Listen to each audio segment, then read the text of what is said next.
Now, in the last episode, we spoke about how Shang Tang finally cemented his place and his status as one of the four great sage kings of ancient China. And in previous episodes, we have also spoken about Yi Yin and his rise to power from humble backgrounds and how he helped Shang Tang build the Shang Dynasty. Now, we also know that Yi Yin is considered the paragon of loyalty and the perfect example of what a servant of the court should be. Now, today we are going to talk about the event that finally cemented his image and his status as the paragon of loyalty and the example of what a loyal servant of the imperial court should be.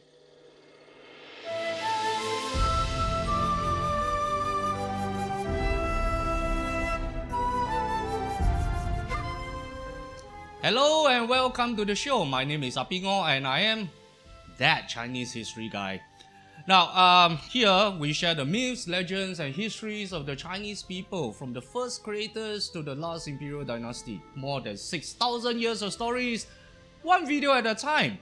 And before we carry on, remember to give a thumb to the video and a sub to the channel. And if you would like to support this channel and this little project, beyond the thumb and the sub, you can do so on our Patreon page. The links are available here and down in the description box below. All patrons get early access to the videos before everyone on YouTube, and tier 2 and above patrons get free copies of my ebooks whenever they are released. The first one would most probably come out in Q1 2021, and of course top tier patrons would get free copies of physical books if and when they are published and released. And without much further ado, let's get on with the story. Now, the great King Tang of the Shang Dynasty originally had an appointed heir and successor who was the Crown Prince Tai Ting. However, Tai Ting passed away before his father, and therefore Tai Ting's younger brother Wai Ping succeeded to the throne after Shang Tang's passing. Now, Wai Ping was only on the throne for a very short 3 years before he himself passed away, and the throne passed to his younger brother, Zhongren, who once again passed away very shortly, just 4 years later. Now, throughout this whole series of successions, the Grand Counselor Yi Yin was the one in the background who held authority over the Shang court, and he worked tirelessly to ensure the smooth transition of power between the successive rulers.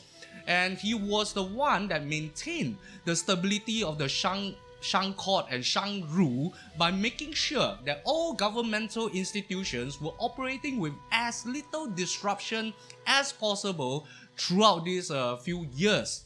However, what happened with the next successor to the Shang throne was the event that cemented Yi Yin's place as a paragon of loyalty and the example of courtiers and imperial court servants throughout successive Chinese dynasties.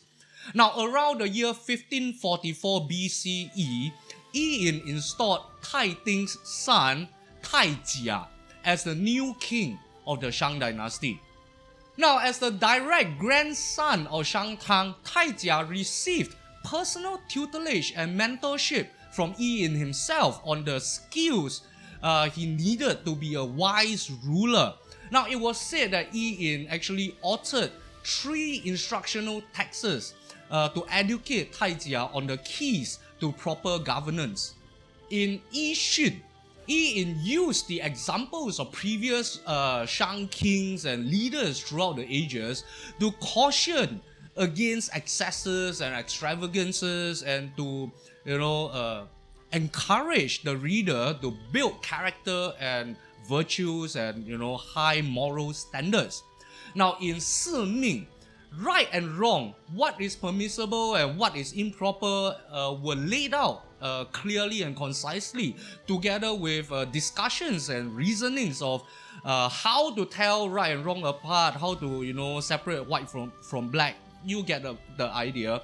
And it also included a stark warning that heaven's will or the mandate of heaven was not unchanging and it was not inviolable.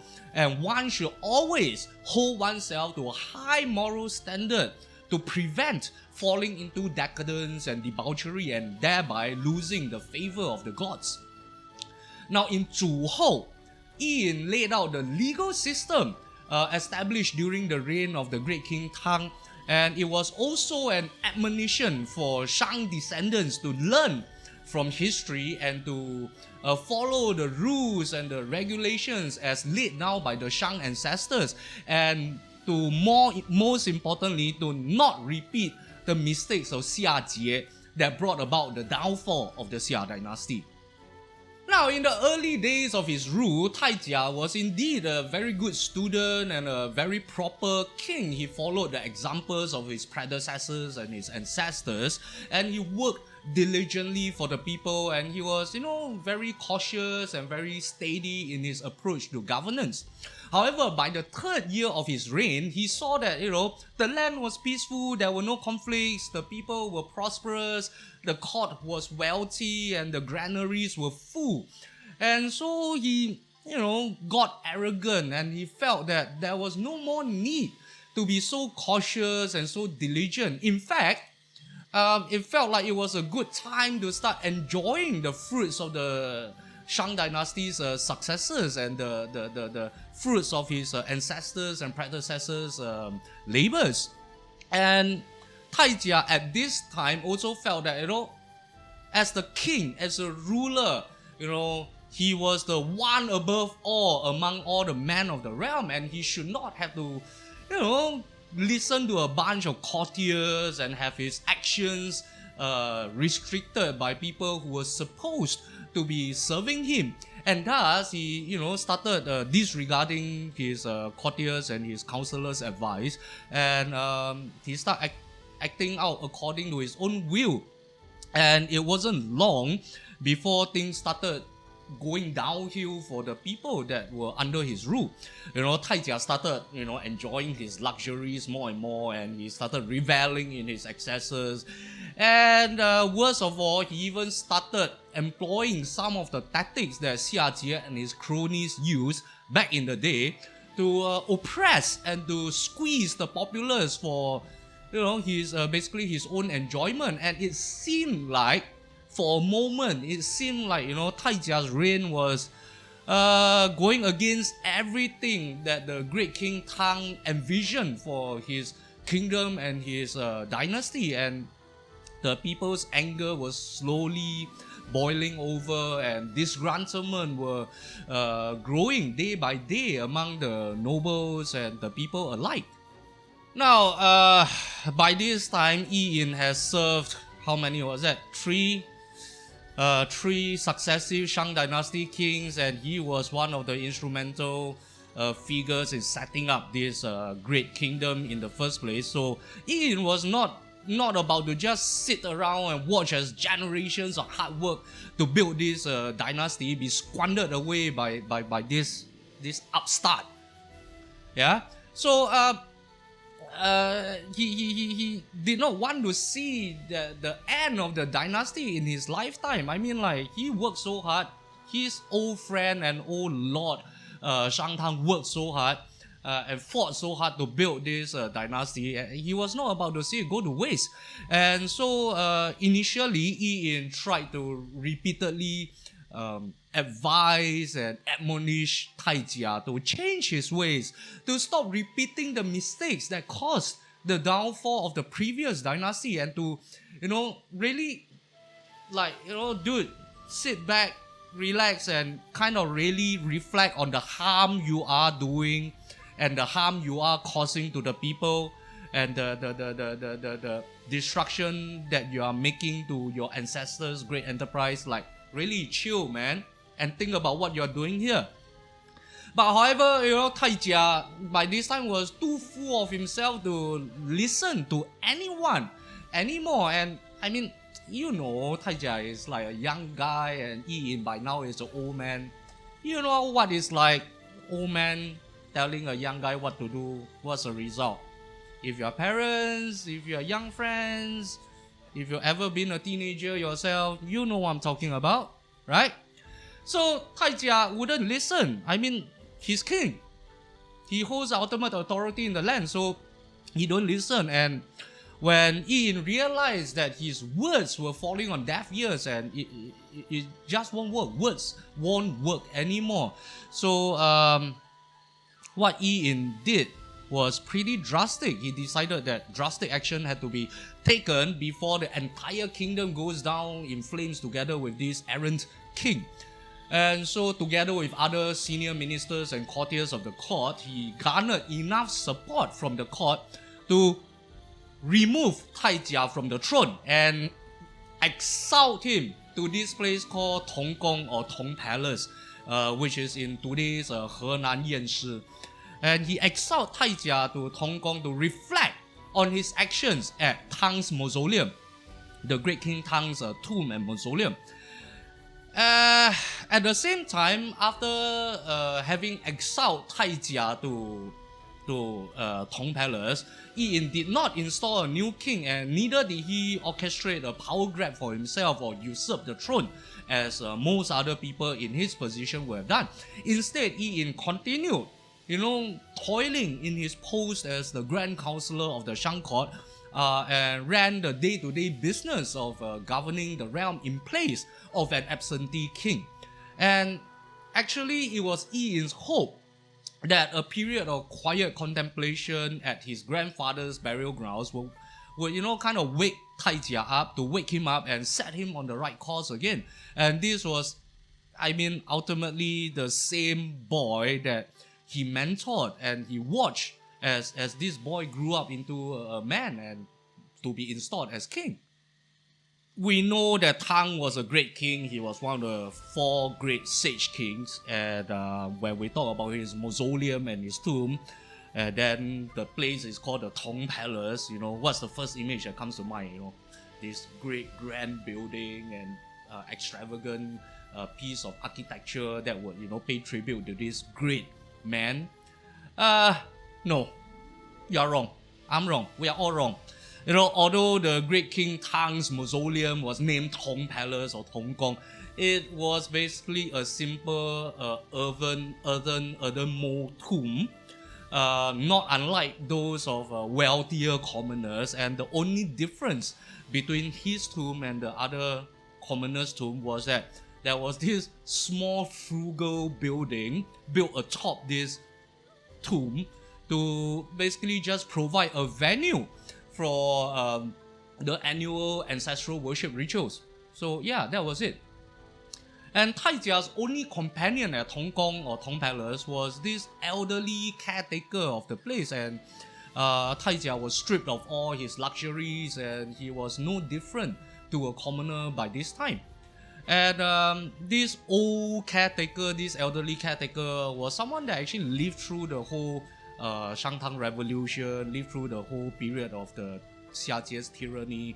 And when he found out the reason for Tai Jia's exile, he started telling him the stories of his grandfather's struggles and achievements, of Shang-Tang's struggles and achievements, the trials that he had to go through, the failures and the successes of his fight to, topple the tyrant Xiajie. And, ultimately he also told him about the benevolence and the tolerance of Shang-Tang's policies that basically delivered the people from their sufferings and oppression under the old regime. Now, living in this frugal palace that's supposed to be paying tribute to one of the greatest men of the time, and listening to these old elderly caretaker stories day after day, Tai Jia started to feel both proud of his ancestors' achievements, and at the same time he also felt guilt and shame for his own actions, and he slowly came to the realization of his own mistakes, and he vowed to change his ways. Now days turned into weeks, and weeks turned into months, and months slowly turned into years. And the people that were living in the vicinity of the Tong Palace came to know of a courteous young man who was very helpful and who would not think twice about going out of his way to help anyone in need. And they came to know of a decisive young man who held his own speech and actions to an extremely high moral standard.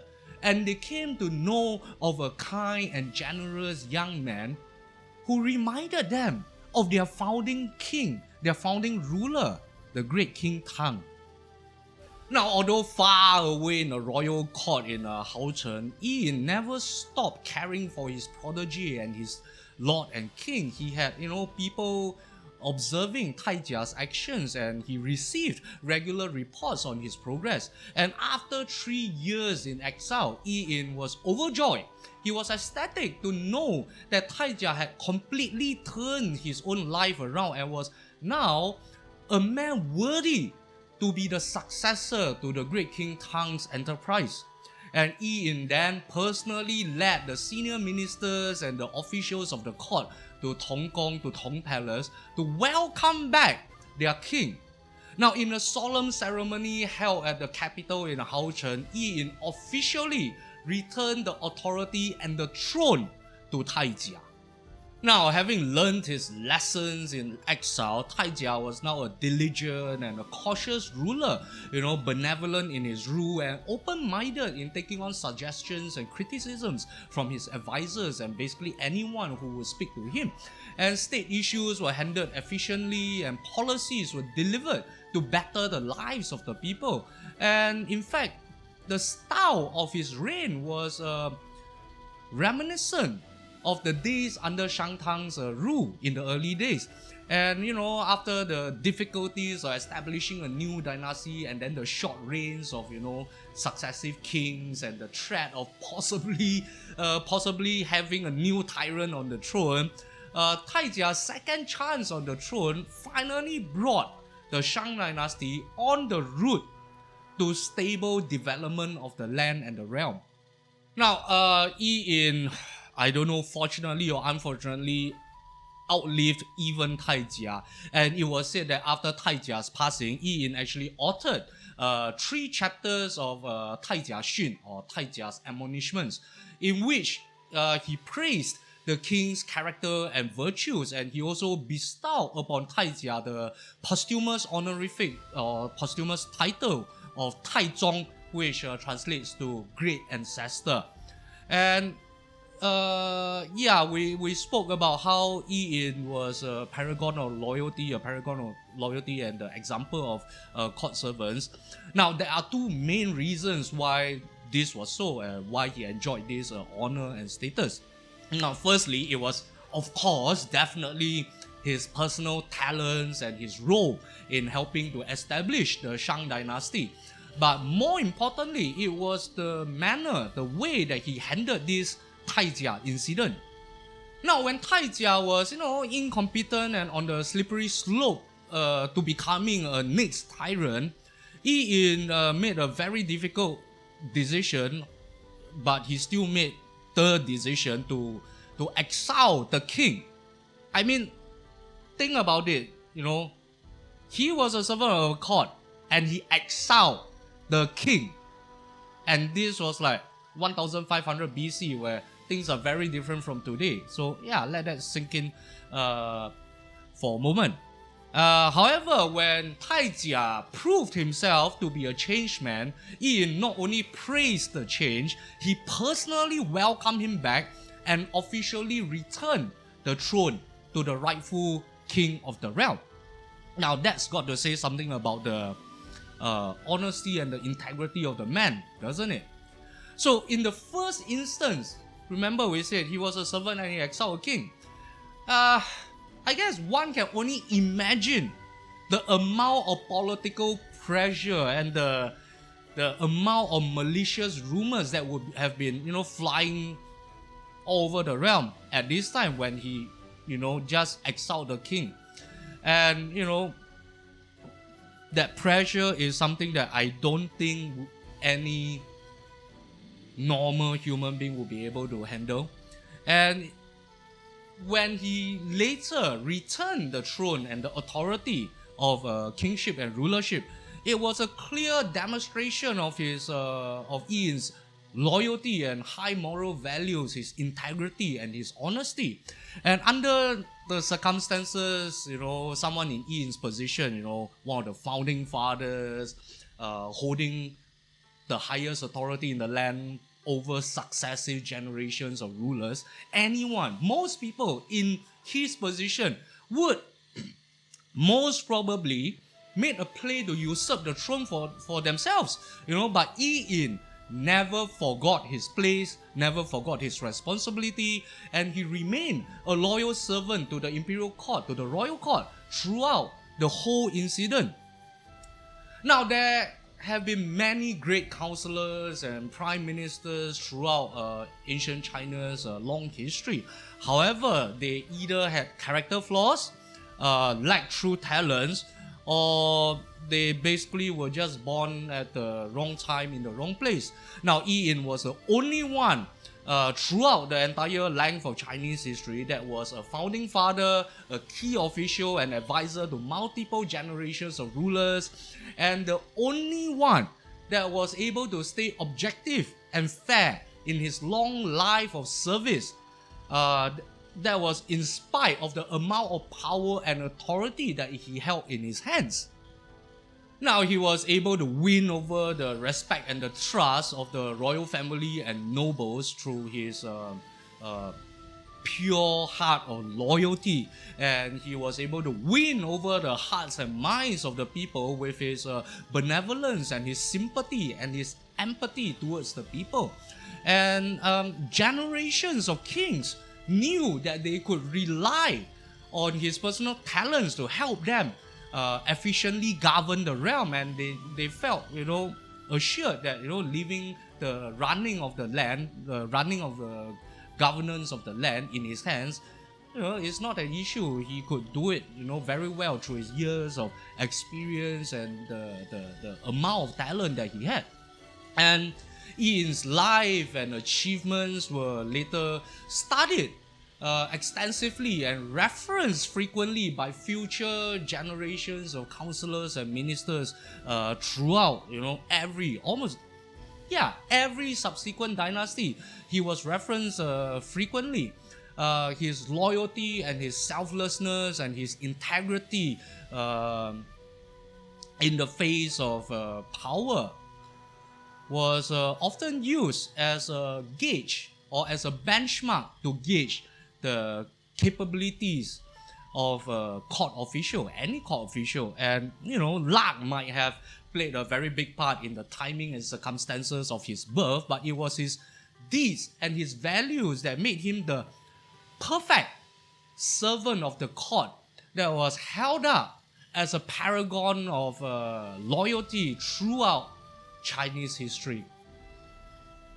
Now, I hope you enjoyed this story as much as I enjoyed telling it. And if you did, don't forget thumb for the video and a sub for the channel. And as usual, I look forward to hearing all your thoughts, comments and feedback in the comment section below. I do enjoy the banter that we have there sometimes. And let me know which part of Chinese history are you actually most interested in finding out about, and which part of Chinese history are you most familiar with, and how did you get acquainted with Chinese history. And I do personally go through all the comments, and I do personally respond and reply to all of them whenever possible. So go ahead, comment section down there, faster, type, say something. Alright, I guess that's it for today, and I will see you in the next episode.